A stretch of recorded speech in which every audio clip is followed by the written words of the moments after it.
This time we are going to talk about the concept of file database. Yeah, what's a file database? Actually, it's not a difficult concept. When we look at it based on Windows or OS, the same goes for Linux.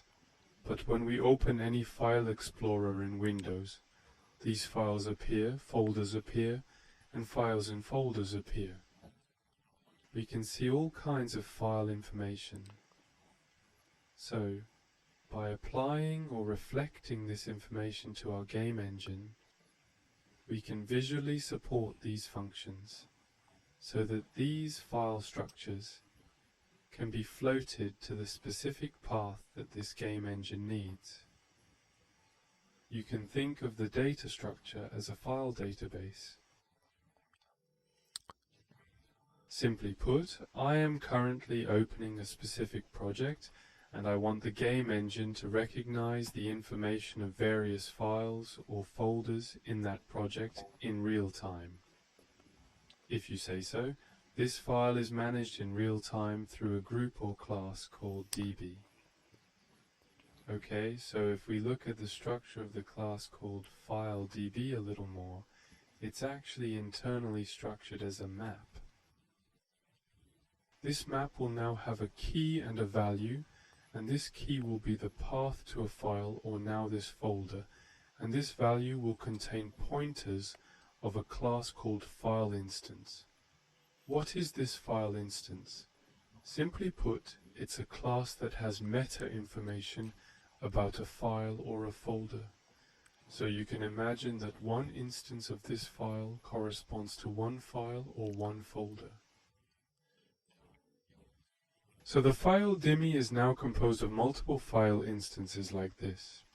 Now if we look at file instances a little bit more, as I said earlier, one file or one folder corresponds to this one file instance. But these guys are in a parent-child relationship. They are one of these.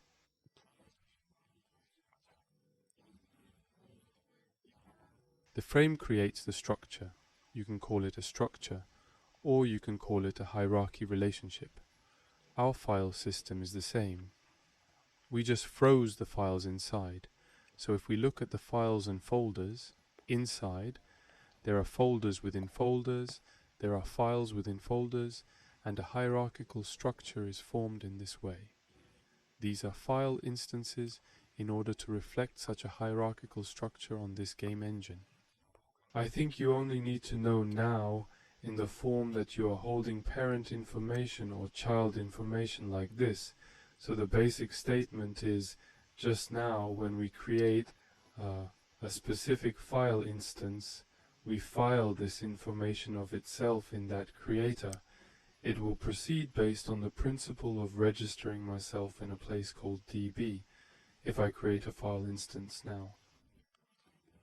If it's a file instance for a folder, there may be multiple files or folders in the folder below that folder. So I'm going to call it back and file the internal components inside. It is basically implemented in a way that is applied to the DB. Yes, that's all about the file database.